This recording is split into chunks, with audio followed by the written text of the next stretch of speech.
સમાજની સંસ્થાઓ આપણી વધારે એક જગ્યાએ ખોલવાના પ્રયત્ન કરશું તો સમાજની દીકરીઓને એક યા બીજી પ્રકારે આપણે મદદરૂપ થઈ શકશું. અભિનંદન આપું છું કે અમદાવાદની અંદર શરૂઆત કરવા માટે અહીંયા જઈ રહ્યા છો. લેવા પાટીદાર સમાજને અભિનંદન છે. અને બીજી એથી પણ વિશેષ મહત્વની વાત, હું રસ્તામાં આવતો હતો ત્યારે વાત થઈ કે સમાજની અંદર પાલનપુરની અંદર હોસ્પિટલ બનાવવા માટેનું પણ સ્વપ્ન વિચારે છે. એ પણ આપણા માટે જરૂરી છે. કામ એવી રીતે સમાજની અંદર કરો વર્ષો સુધી લોકો આપણને યાદ રાખે.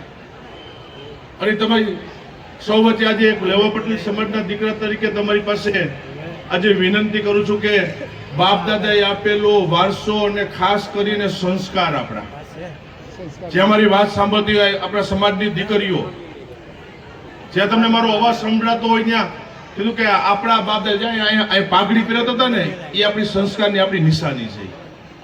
જે પાઘડી પહેરી ને વડીલો પાઘડી પહેરીને બેઠા છે, એ આપણો વારસો છે, આપણી સંસ્કારની નિશાની છે. અને દીકરીઓને મારી વિનંતી છે કે બાપે માથે ઓઢેલી પાઘડી એ નીચી ન નમી જાય ને જોવાની જવાબદારી દીકરીઓની જવાબદારી.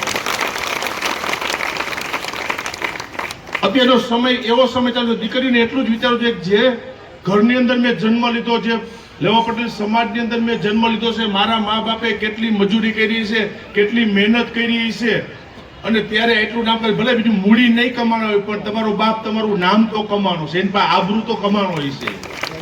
અને એ જે માથે પાઘડી બાંધેલું ને એ નીચી ન પડી જાય ને, જોવાની જવાબદારી આવનારા ભવિષ્યમાં સમાજની દીકરીઓની જવાબદારી છે. ઘરની અંદર તમારો બાપ આખા કુટુંબનું કે ખરાબ ન વિચારતો હોય, એનો પરિવાર હોય, કુટુંબ હોય, સગાવાલા આવતો હોય, ઘરનો વડીલોનો બાપ ખરાબ ન વિચારતો હોય, તો પોતાનું દીકરીનું કોઈ એનો બાપ ખરાબ ન વિચારે.